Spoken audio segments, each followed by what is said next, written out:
Welcome to RS academy Kurnool. So biology session పార్ట్లో భాగంగా మనం ఈరోజు అయితే ఏదైతే అభ్యర్థులు ఆర్ఆర్బి, ఎన్టీపీసీ, అదేవిధంగా ఆర్ఆర్బి గ్రూప్ డి ఎగ్జామినేషన్స్ త్వరలో ఉన్నాయి కావున ఇంపార్టెంట్ కొన్ని ప్రీవియస్ బిట్స్ అయితే మనం బయాలజీ సెషన్ పార్ట్లో డిస్కస్ చేసుకుందాం. అదేవిధంగా ఆర్ఎస్ అకాడమీ కర్నూల్ యాప్ని ఫాలో అవుతున్న వాళ్ళు, అదేవిధంగా యూట్యూబ్ ఛానల్, అదేవిధంగా టెలిగ్రామ్ గ్రూప్స్ ఫాలో అవుతున్న అభ్యర్థులందరికీ ఒక ఇన్ఫర్మేషన్ ఏంటంటే, మనము ఈ గ్రూప్ డికి సంబంధించి, అదేవిధంగా ఆర్ఆర్బి, ఎన్టీపీసీకి సంబంధించి top 100 bits test series models కూడా మనం కండక్ట్ చేస్తున్నాం. ఎవరైతే అభ్యర్థులు ప్రిపేర్ అవుతున్నారో ఆస్పిరెంట్స్ అందరూ కూడా మీరు ఈ అవకాశాన్ని కూడా వినియోగించుకోవాల్సిందిగా కోరుచున్నాం. ఈరోజు సెషన్లో అయితే బయాలజీ సెషన్ పార్ట్లో కొన్ని ఇంపార్టెంట్ బిట్స్ అయితే డిస్కస్ చేసుకుందాం. The first question is, Aedes mosquito is a carrier of. మనకి మస్కిటోస్లో ముఖ్యంగా మనం గుర్తుపెట్టుకోవాల్సింది ఏంటంటే, male mosquitoes and female mosquitoes, దీంట్లో టైప్స్ ఉంటాయి. మేల్ మస్కిటోస్ అన్నీ కూడా ప్లాంట్ జ్యూసెస్ మీద డిపెండ్ అవుతాయి. ఫీమేల్ మస్కిటోస్ అనేటివి మేజర్గా బ్లడ్ మీద డిపెండ్ అయి ఉంటాయి. ఇక్కడ మనం ఒకసారి క్వశ్చన్ అయితే చూద్దాం. Aedes mosquito is a carrier of. Options cholera, malaria, dengue, typhoid. First option చూడండి, cholera. Actually cholera is a bacterial infection. Cholera disease is caused by vibrio cholera bacteria వలన వస్తుంది ఇది. Next malaria. మలేరియా యాక్చువల్గా ఇక్కడ ఒక vector అనేది కూడా involve అయి ఉంటుంది. యాక్చువల్గా మలేరియా అనేది దేని కింద వస్తుందంటే మనకి ప్రోటోజోవల్ డిసీజెస్లో వస్తుంది, చలి జ్వరం అంటాం. దీంట్లో ఈ మలేరియా కండిషన్లో యాక్చువల్గా ఇన్వాల్వ్ అయినటువంటి వెక్టార్ అనేది ఏముంటుందంటే మలేరియా ఒకటి, తర్వాత నెక్స్ట్ వచ్చేసి డెంగ్యూ. మేజర్గా మనకు డెంగ్యూ, తర్వాత మలేరియా, చికన్ గున్యా, వీటిల్లో మస్కిటోస్ అనేవి ఇన్వాల్వ్ అయి ఉంటాయి. ఆ మస్కిటోస్ ఫైలేరియా కూడా ఒకటి. ఫైలేరియాలో కూడా మనకు మస్కిటోస్ ఇన్వాల్వ్ అయి ఉంటాయి, వెక్టార్స్గా పనిచేస్తాయి. ఇక్కడ చూడండి, ఫస్ట్ డెంగ్యూకి సంబంధించి కన్నా మనం చూసినట్లయితే ఏమేం మస్కిటోస్ ఉన్నాయి చూద్దాం. Aedes, Anopheles, next culex. ఈ విధంగా మనకి 3 ఇంపార్టెంట్ మస్కిటోస్ అయితే ఉన్నాయి. ఇందులో అనాఫిలిస్, ఫిమేల్ అనాఫిలిస్ నుంచి వచ్చేటువంటి డిసీజ్ అంటే వెక్టార్గా పనిచేస్తాయి ఇవి. అందులో మనకి మలేరియా వచ్చేసి ఈ ఫిమేల్ అనాఫిలిస్ మస్కిటో వలన వస్తుంది, ఇది వెక్టార్గా పనిచేస్తుంది. నెక్స్ట్ ఏడిస్ మస్కిటోస్ ద్వారా వచ్చేసి దట్ ఈస్ డెంగ్యూ. ఇక్కడ మనకు రైట్ ఆన్సర్ ఏది అంటే that is dengue, Aedes mosquitoes ద్వారా. నెక్స్ట్ అదేవిధంగా క్యూలెక్స్ ఇచ్చాడు. ఇక్కడ క్యూలెక్స్ మస్కిటో ద్వారా ట్రాన్స్మిషన్ అయ్యేది ఫైలేరియాసిస్ అంటాం, అంటే బోధకాలు రోగం, ఎలిఫెంటియాసిస్. ఏం జరుగుతుందంటే పూర్తిగా కాలంతా కూడా ఎలిఫెంట్ అంటే ఏనుగు కాలు మాదిరిగా ఉబ్బిపోతుంది అనమాట. దాంట్లో ఏ వెక్టార్ ఇన్వాల్వ్ అయి ఉంటుందంటే దట్ ఈస్ క్యూలెక్స్ మస్కిటో. ఈ 3 మస్కిటోస్ కూడా మనకు చాలా important. Examination point of view మీకు ఈ రకమైన బిట్స్ అయితే అడగడానికి అవకాశం ఉంది, అది కూడా గుర్తుపెట్టుకోండి. Next question. సెకండ్ క్వశ్చన్ చూద్దాం ఒకసారి. Which of the following deficiency causes rickets disease. Rickets disease అనేది ఎక్కడ వస్తుందంటే మనకి వైటమిన్ డి డెఫిషియన్సీ, అదేవిధంగా కాల్షియం డెఫిషియన్సీలో గుర్తుపెట్టుకోవాలి. ఇక్కడ ఆప్షన్స్ ఒకసారి అయితే చూద్దాం. Vitamin D, first option is right answer. Vitamin D deficiency వల్ల చిన్నపిల్లల్లో వచ్చేటువంటి డిసీజ్ని ఏమంటారంటే రికెట్స్ అంటాం. పెద్దవారిలో వచ్చేది అయితే ఆస్టియోమలేషియా అంటాం. ఈ వైటమిన్ డినే సన్ షైన్ వైటమిన్ అని కూడా అంటారు. ఫ్రీ వైటమిన్ అని కూడా అంటారు, ఎందుకంటే సూర్యరశ్మి ఆధారంగా వస్తుంది. ఇక్కడ ఏంటంటే మన బాడీలో ఉన్న కొలెస్ట్రాల్ అనేది ఆ సన్లైట్ పడడం వల్ల ఏమవుతుందంటే సో మన బాడీలో ఉన్న కొలెస్ట్రాల్ అనేది కన్వర్ట్ అవుతుంది అనమాట. సో ఆ కన్వర్ట్ అయ్యి సో ఆటోమేటిక్గా ఏం జరుగుతుందంటే వైటమిన్ డి అనేది బాడీకి లభ్యం అవుతుంది. సో అదొకటి ఇంపార్టెంట్ గుర్తుపెట్టుకోండి. వైటమిన్ ఏ ఇచ్చాడు. యాక్చువల్గా వైటమిన్ ఏ అని ఎక్కడైనా గుర్తుపెట్టుకోండి, it is related to vision, మనకు కంటికి చూపుకు సంబంధించి అని ఇచ్చినప్పుడు అది గుర్తుపెట్టుకోండి. Next vitamin B. వైటమిన్ బిలో మనకు బి కాంప్లెక్స్ వైటమిన్స్ చాలా ఉన్నాయి. సో అవి వాటర్ సాల్యుబుల్ కింద వస్తాయి అన్నమాట. బి కాంప్లెక్స్ అదేవిధంగా వైటమిన్ సి అనేవి వాటర్ సాల్యుబుల్ కింద వస్తాయి. వైటమిన్ డి మరియు వైటమిన్ ఏ అనేది మనకి దేని కింద వస్తాయి, ఏడిఈకే ఫ్యాట్ సాల్యుబుల్ కింద వస్తాయి. సో ఇక్కడ వైటమిన్ సి డెఫిషియన్సీ వచ్చేసి స్కర్వీ డిసీజ్. సో ఇక్కడ మనకు అడిగినటువంటి క్వశ్చన్ ఏంటంటే రికెట్స్కి సంబంధించి, కాబట్టి the right answer is vitamin D. Next question. So ఇక్కడ క్వశ్చన్ చూద్దాం. Which hormone regulates the blood sugar level in the body? So blood sugar level అనేది ఏ విధంగా మెయింటైన్ అవుతుంది అంటే, మనం డయాబెటీస్ కండిషన్ కానీ చూసినట్లయితే, సో యాక్చువల్గా డయాబెటిక్ పేషెంట్స్ అంతా ఏం చేస్తుంటారు, రెగ్యులర్గా ఇన్సులిన్ ఇంజెక్షన్స్ వేసుకుంటుంటారు. సో ఇక్కడ దేని డెఫిషియన్సీ వల్ల వస్తుంది అంటే, so the deficiency is insulin. So options అయితే ఒకసారి చూద్దాం. So the first option is thyroid hormone, insulin hormone, so that is right answer. Next adrenaline and testosterone. So మనకి ఇక్కడ సి ఆప్షన్ రైట్. ఇన్సులిన్ అనేది మేజర్గా మనకి బ్లడ్ షుగర్ని regulate చేస్తుంది. ఇక్కడ ఇంపార్టెంట్ పాయింట్ ఏంటంటే, యాక్చువల్గా మనకి so liver is the largest gland, pancreas is the second largest gland. So ప్యాంక్రియాస్లో ఏం జరుగుతుందంటే, ప్యాంక్రియాస్ అనేది దాంట్లో చిన్న చిన్న కణాలు ఉంటాయి. వాటిని ఏమంటారంటే ఐస్లెట్స్ ఆఫ్ లాంగర్ హ్యాండ్స్ అంటాం. Islets or islets of Langerhans అంటాం. ఇక్కడ ఏం జరుగుతుందంటే ఆల్ఫా కణాలు, బీటా కణాలు అనేవి ఉంటాయి దాంట్లో. ఎందుకు లాంగర్ హ్యాండ్స్ అన్నారంటే, లాంగర్ హ్యాండ్స్ సైంటిస్ట్ కనుగొన్నాడు కాబట్టి లాంగర్ హ్యాండ్స్ కణాలు అంటాం. అక్కడ రెండు రకాల కణాలు అయితే మనకు ఉంటాయి. సో అందులో ఏం కణాలు అంటే ఆల్ఫా కణాలు, అదేవిధంగా బీటా కణాలు ఉంటాయి. సో ఈ బీటా కణాల నుంచి మనకి ఏ హార్మోన్ వస్తుందంటే ఇన్సులిన్ అనేటువంటి హార్మోన్ వస్తుంది. ఆల్ఫా కణాల నుంచి ఏ హార్మోన్ వస్తుందంటే గ్లూకోగాన్ అనేటువంటి హార్మోన్ వస్తుంది. ఈ రెండు గుర్తుపెట్టుకోండి, ఇంపార్టెంట్ ఇవి. యాక్చువల్గా మనకు ఆల్ఫా కణాలు, బీటా కణాలు అనేటివి ఉంటాయి. సో ఎక్కడ ఉంటాయంటే ఇవి ప్యాంక్రియాస్లో ఉంటాయి.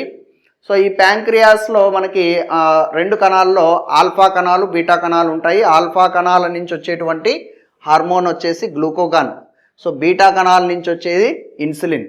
ఈ రెండు హార్మోన్ ఏం చేస్తుంటాయంటే బ్లడ్ రక్తంలో షుగర్ లెవెల్ని మెయింటైన్ చేస్తూ ఉంటాయి అన్నమాట. సో చాలా important, examination point of view అడిగే అవకాశం ఉంది, వీటిని కూడా గుర్తుపెట్టుకోండి. So next question. What is the smallest muscle of the human body? So ఇక్కడ మనకి టోటల్ నెంబర్ ఆఫ్ మజిల్స్ ఎన్ని ఉన్నాయి హ్యూమన్ బాడీలో అనేది కూడా ఇంపార్టెంట్. టోటల్ 639. సో మామూలుగా ఒకవేళ రేంజ్ అడిగితే గుర్తుపెట్టుకోండి, చాలా బుక్స్లో అయితే 639 అనే ఇచ్చాడు. సో కొన్ని బుక్స్లో 639 to 650 అని రేంజ్ కూడా ఇచ్చాడు. మీరు ఆప్షన్లో అయితే 639 అనేది గుర్తుపెట్టుకోండి. సో ఒకవేళ 650 అట్లా ఇచ్చినా కూడా ఆ రేంజ్లో ఇచ్చినప్పుడు 650 ఆన్సర్ చేసుకున్నా కానీ సరిపోతుంది. సో ఇక్కడ ఒకసారి మనం చూసినట్లయితే లార్జెస్ట్ మజిల్, స్మాలెస్ట్ మజిల్ ఎగ్జామ్లో అడగడానికి అవకాశం ఉంది. సో ఇక్కడ చూడండి options: muscle, stapedius, tibialis, heart muscle. So ఇక్కడ మనం చూసినట్లయితే లార్జెస్ట్ మజిల్ అని అడిగాడంటే that is a gluteus muscle. ఒకవేళ పెద్దది అడిగాడంటే హ్యూమన్ బాడీలో that is gluteus muscle. So అలా కాకుండా నీకు స్మాలెస్ట్ మజిల్ అని అడిగాడు కాబట్టి సో చెవి లోపల ఉంటుంది, దట్ ఈస్ స్టెపీడియస్. సో మనకి చిన్న ఆసికల్స్ ఉంటాయి, ear ossicles, malleus, incus, stapes. So యాక్చువల్గా స్టేప్స్ అనేది స్మాలెస్ట్ బోన్. ఇక్కడ మనకు అడిగింది సో స్మాలెస్ట్ మజిల్ అడిగాడు. సో దానికి దగ్గరగా ఉన్నటువంటి muscle that is a stapedius muscle. So it is the smallest muscle in the human body. So అదొకటి కూడా గుర్తుపెట్టుకోండి, చాలా important. Next question. The junction between two neurons is called. So ఇక్కడ యాక్చువల్గా మనం న్యూరాన్ స్ట్రక్చర్గానే చూసినట్లయితే డెండ్రైట్స్ ఉంటాయి, యాక్సాన్ ఉంటుంది, తర్వాత మైలిన్ షీత్ మైలిన్ షీత్ యొక్క నోడ్స్ ఉంటాయి, ఆ మధ్యలో ఉన్న గ్యాప్స్ని నోడ్స్ ఆఫ్ రణ్వీర్ అంటారు. సో ఒకసారి మీరు మామూలుగా ఒకసారి చూసినట్లయితే సో ఈ విధంగా మనకి న్యూరాన్ స్ట్రక్చర్ అయితే ఉంటుంది. ఈ న్యూరాన్ స్ట్రక్చర్లో ఇదంతా కూడా మనకి సైటాన్, ఇది యాక్చువల్గా న్యూక్లియస్, ఇదంతా కూడా యాక్సాను. సో ఇవన్నీ శాఖాయుతంగా అంటే బ్రాంచెస్గా ఉంటాయి. వీటిని డెండ్రైట్స్ అంటారు. సో వీటిని డెండ్రైట్స్ అంటారు. సో ఇవి ఏం చేస్తాయంటే మొత్తం ఇన్ఫర్మేషన్ అంతా కూడా ట్రాన్స్మిషన్ చేస్తూ ఉంటాయి. సో ఇక్కడ యాక్చువల్గా యాక్సాన్ టెర్మినల్స్ అనేవి ఉంటాయి. ఇవన్నీ కూడా యాక్సాన్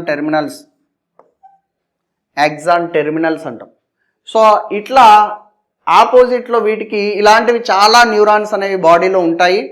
ఈ న్యూరాన్స్ ఏంటంటే ఇన్ఫర్మేషన్ని ట్రాన్స్మిషన్ అనేవి చేస్తూ ఉంటాయి, సమాచారాన్ని మెదడుకు చేరవేస్తూ ఉంటాయి. ఇక్కడ మనకు అడిగిన క్వశ్చన్ ఏంటంటే the junction between two neurons is called. So ఇక్కడ ఏం జరుగుతుందంటే ఈ యాక్సాన్ టెర్మినల్కి తర్వాత అదే విధంగా ఆపోజిట్ సైడ్లో కూడా మనకి ఈ విధంగా ఉంటుంది. అంటే ఇది కూడా యాక్చువల్గా న్యూరాన్ పార్ట్, అంటే రెండు న్యూరాన్లకు మధ్యలో ఉండేటువంటి భాగము. దీన్ని ఏమంటారంటే synapse. So the right answer is synapse. ఇక్కడ మనకి నోడ్స్ ఆఫ్ రణ్వీర్ అని ఇచ్చాడు. ఇదేంటి నోడ్స్ ఆఫ్ రణ్వీర్ అంటే ఇక్కడ మైలిన్ షీత్ ఉంటుంది. ఈ మైలిన్ షీత్కి మధ్యలో ఉన్నటువంటి గ్యాప్స్ని ఏమంటారంటే నోడ్స్ ఆఫ్ రణ్వీర్. సో ఈ గ్యాప్స్ని ఏమంటారంటే నోడ్స్ ఆఫ్